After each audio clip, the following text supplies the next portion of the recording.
Have you ever felt like you're stuck in a storm, surrounded by chaos and uncertainty, and yet somehow you need to find a way to stay calm and centered? I mean, think about it. We're humans, and we're constantly influenced by our environment, by the people around us, by the news, social media, and so on. But here's the thing. We can't control the world around us, but we can control how we respond to it. So, how do we do it? How do we stay calm when everything around us is chaotic? Well, one of the biggest things is to become more aware of our thoughts, our emotions, and our physical sensations. We can choose to let the chaos in, or we can learn to cultivate that inner calm, no matter what's going on outside. And that's not just some woo-woo nonsense. It's a skill that can be learned with practice, patience, and persistence. When we start to feel stressed or anxious, our body sends us all sorts of signals.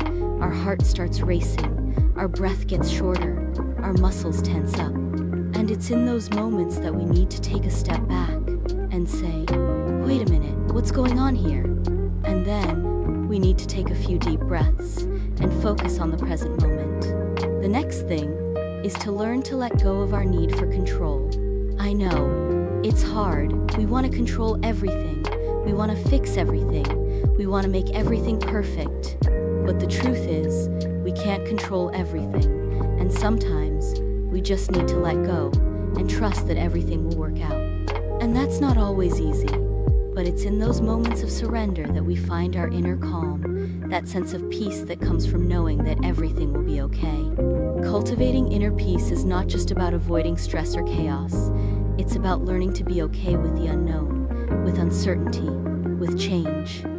It's about learning to be present in the here and now, no matter what's going on around us.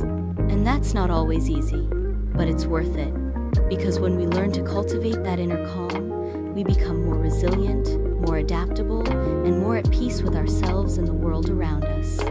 Mindfulness, breathing exercises, grounding practices work to make you a better friend to yourself and a better member in your relationships. They work in extreme situations for clarity of thought and action, but also they work in normal, stressful daily life. So, let's recap.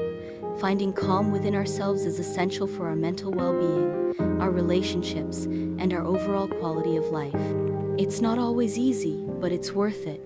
Because when we cultivate that inner calm, we become more resilient, more adaptable, and more at peace with ourselves and the world around us. And it's not just about avoiding stress or chaos. It's about learning to be okay with the unknown, with uncertainty, with change. Thanks for watching, and if you've had any experiences with staying calm in chaotic situations, I'd love to hear about them in the comments below. And if you want to learn more about mindfulness techniques, be sure to check out my next video, where we'll dive deeper into some practical strategies for cultivating inner peace.